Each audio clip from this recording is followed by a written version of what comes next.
Baik, terima kasih. Selamat siang semuanya. Baik, ketemu lagi siang hari ini di mata kuliah perilaku keorganisasian.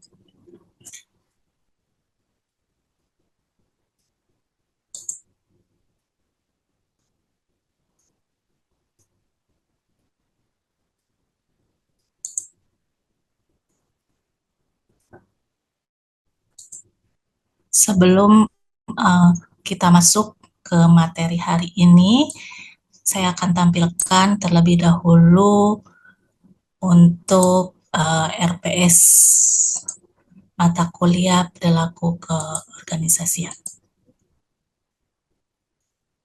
Baik, terima kasih. Baik, hari ini kita akan bahas untuk mata kuliah perilaku keorganisasian dengan kode mata kuliah IT 021251 ya, dengan bobot SKS 2 SKS. Nah, hari ini kita akan bahas materi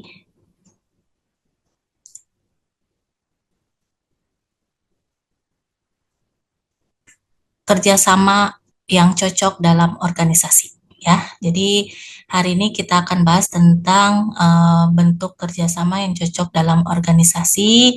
Nanti kita akan bahas tentang apa kerjasama dalam organisasi, manfaat kerjasama, tujuan kerjasama, bentuk kerjasama, dan juga jenis kerjasamanya.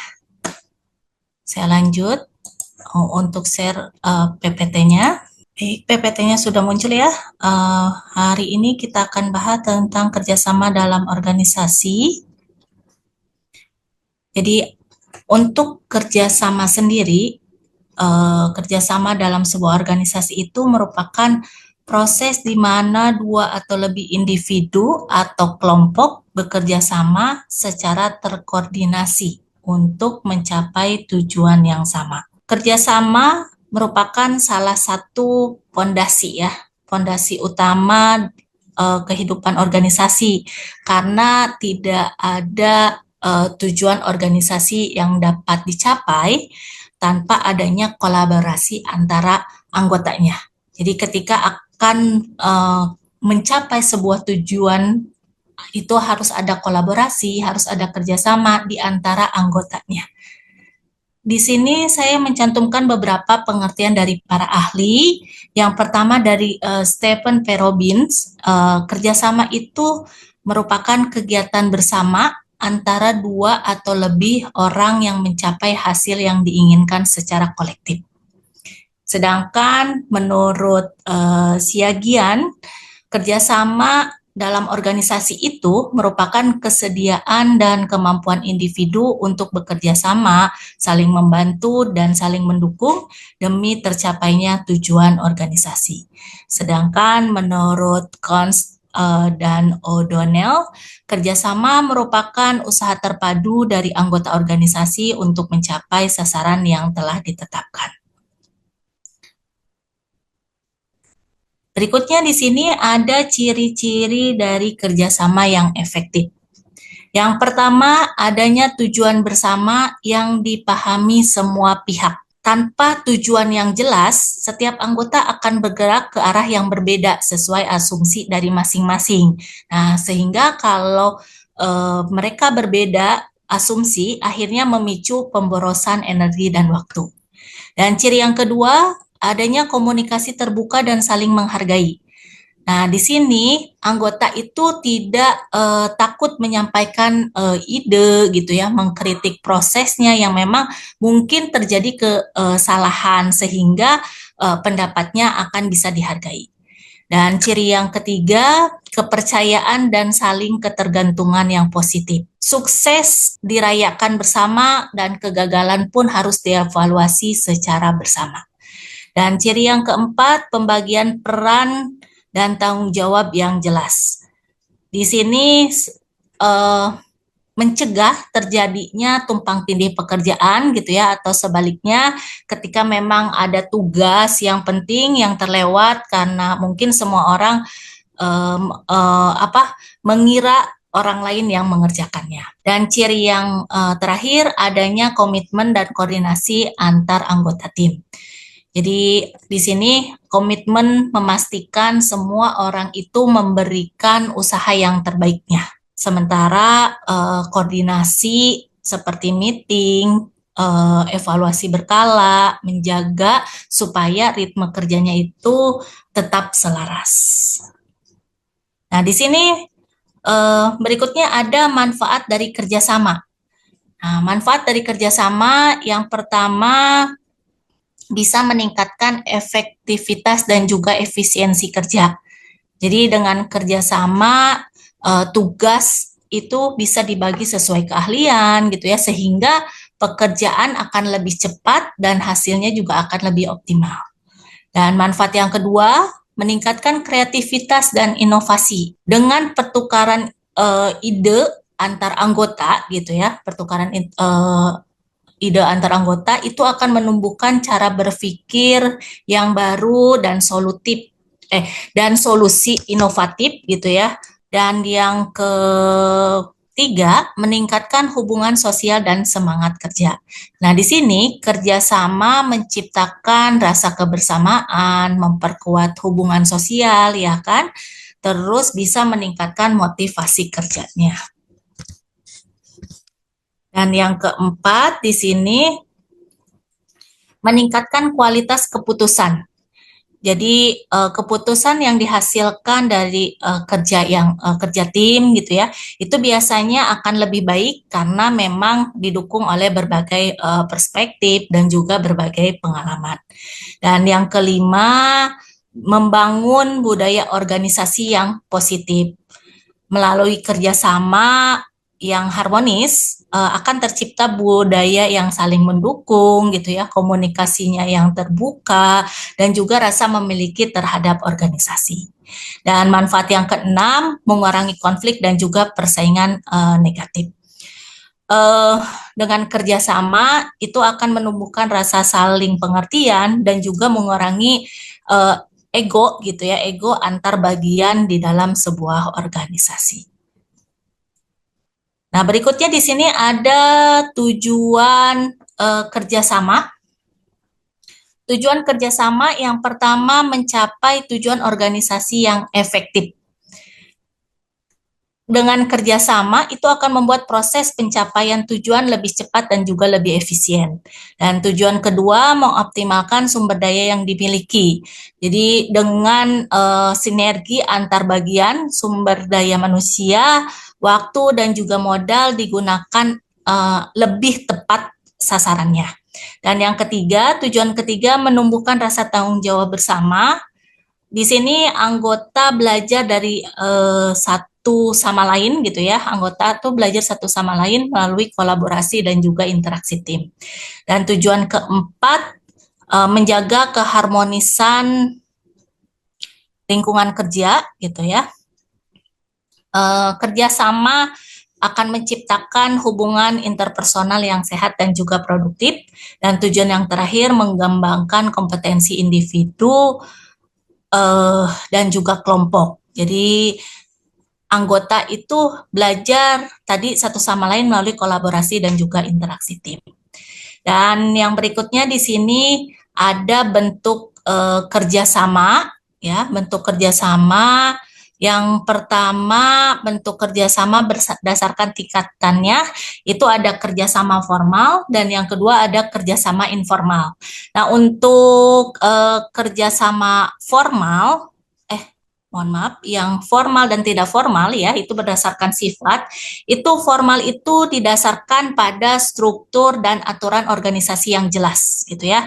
Jadi ada SOP-nya, ada komitenya, ada pembagian tugasnya.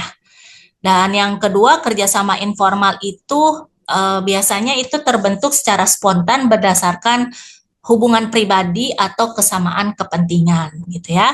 Dan yang berikutnya berdasarkan tingkatan, di sini ada kerjasama vertikal terjadi antara pihak yang berbeda tingkat jabatannya gitu ya. Misalnya antara atasan dengan bawahan gitu. Terus yang kedua, kerjasama horizontal di mana di sini terjadi antara individu atau bagian yang setingkat gitu ya dalam organisasi. Ya, misalnya divisi pemasaran bekerja sama dengan divisi keuangan gitu ya dalam menyusun strategi promosi misalnya. Dan yang ketiga kerjasama diagonal, jadi melibatkan pihak dari tingkat dan juga dari bagian yang berbeda, tapi mereka memiliki tujuan proyek yang sama. Dan bentuk yang ketiga berdasarkan tujuan itu ada kerjasama operasional, kerjasama strategis dan juga kerjasama sosial. Nah, untuk yang pertama, kerjasama operasional ini untuk menyelesaikan tugas rutin dan juga teknik organisasi. Misalnya tim produksi dan juga logistik bekerja sama menjaga rantai pasoknya. Terus yang kedua kerjasama strategis. Untuk kerjasama strategis itu untuk mencapai tujuan jangka panjang organisasi. Jadi contohnya misalnya kolaborasi antar divisi dan juga pimpinan gitu ya untuk meningkatkan budaya kerja. Dan yang ketiga kerjasama sosial, jadi untuk mempererat hubungan sosial antar anggota organisasi. Nah, berikutnya di sini ada jenis-jenis kerjasama. Untuk jenis-jenis kerjasama, yang pertama berdasarkan orientasi terlebih dahulu. Jadi yang pertama jenis kerjasama yang pertama itu berdasarkan orientasi, ada kerjasama fungsional. Jadi fokusnya itu pada pelaksanaan fungsi organisasi tertentu secara sinergis. Yang kedua kerjasama proyek, jadi bersifat sementara ya. Dan fokusnya itu pada pencapaian target tertentu. Dan yang ketiga, kerjasama kemitraan itu bersifat strategis dan jangka panjang, biasanya antar organisasi ataupun lembaga. Dan yang kedua, berdasarkan motif atau dorongan. Yang pertama ada kerjasama sukarela, jadi terjadi karena kesadaran dan keinginan untuk mencapai tujuan bersama. Dan yang kedua kerjasama terpaksa, jadi terjadi karena adanya aturan, instruksi, atau tekanan dari pihak atasan atau kebijakan organisasi. Dan yang terakhir berdasarkan lingkup, di sini ada internal dan juga eksternal. Yang pertama kerjasama internal itu dilakukan antar individu, kelompok atau bagian dalam suatu organisasi. Dan yang kedua kerjasama eksternal itu dilakukan antara organisasi dengan pihak luar, misalnya dengan mitra, dengan lembaga lain, dengan masyarakat ataupun dengan pemerintah. Nah, di sini berikutnya ada beberapa faktor yang mempengaruhi efektivitas kerjasama gitu ya. Yang pertama yang mempengaruhi efektivitas kerjasama itu kepemimpinan yang partisipatif dan juga komunikatif. Jadi di sini pemimpin itu penentu arah gitu ya. Pemimpin itu penentu arah. Jadi pemimpin yang partisipatif tidak akan memberi perintah, tapi dia akan aktif melibatkan anggota dalam pengambilan keputusan. Nah, kalau pemimpinnya seperti itu akan membuat anggota merasa memiliki terhadap keputusan tersebut, gitu. Sehingga mereka akan lebih termotivasi untuk bekerja sama. Dan yang kedua, faktor yang mempengaruhi efektivitas kerjasama yang kedua itu komunikasi yang terbuka dan saling menghormati. Di sini, komunikasi itu bertindak sebagai pelumas dalam roda organisasi gitu ya. Jadi tanpa adanya transparansi dan juga adanya rasa hormat, informasi itu akan terhambat gitu ya. Terus akan terjadi kesalahpahaman ya, dan juga adanya kubu-kubu yang memang merusak kohesi dari sebuah tim gitu ya.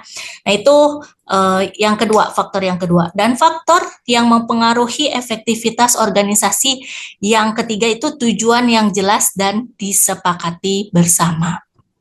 Jadi faktor yang ketiga itu menjawab pertanyaan yang mendasar. Untuk apa kita lelah dalam bekerja sama? Nah, ketika tujuannya disepakati bersama sejak awal, nah itu konflik kepentingan pribadi itu bisa ditekan karena semua orang sepakat untuk mendahulukan kepentingan organisasi. Dan yang keempat, faktor yang keempat itu keadilan dalam pembagian tugas dan penghargaan. Nah, untuk faktor yang keempat, itu faktor yang paling sensitif gitu ya, yang sering menjadi pemicu untuk keretakan tim.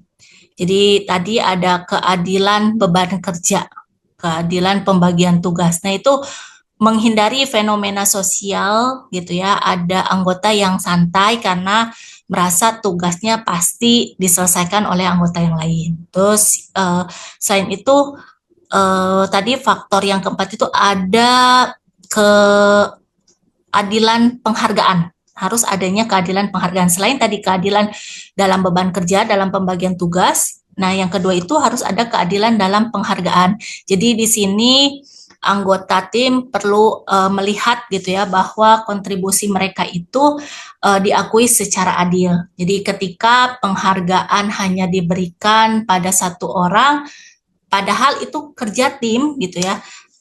Nah, motivasi kolaborasi akan langsung menurun karena merasa padahal kerjanya itu tim, tapi yang dikasih penghargaan hanya satu orang. Dan faktor yang mempengaruhi efektivitas kerjasama yang kelima itu budaya organisasi yang mendukung kolaborasi. Jadi di sini budaya organisasi itu kan merupakan aturan tidak tertulis gitu ya. Jadi budaya organisasi itu merupakan aturan tidak tertulis tentang bagaimana orang-orang berperilaku.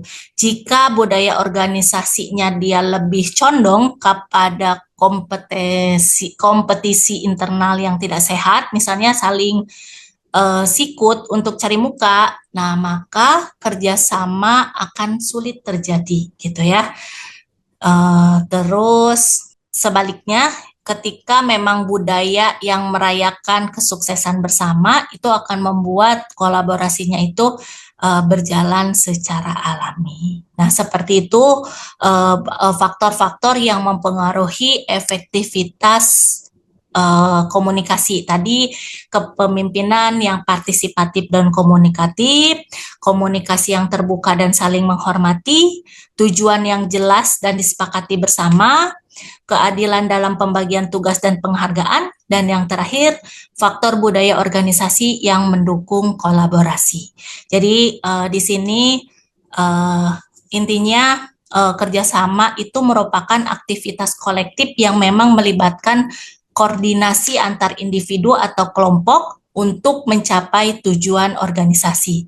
Nah, tadi untuk kerjasama sendiri itu memberikan manfaat besar seperti tadi efisiensi, inovasi, dan juga harmonisasi hubungan kerja.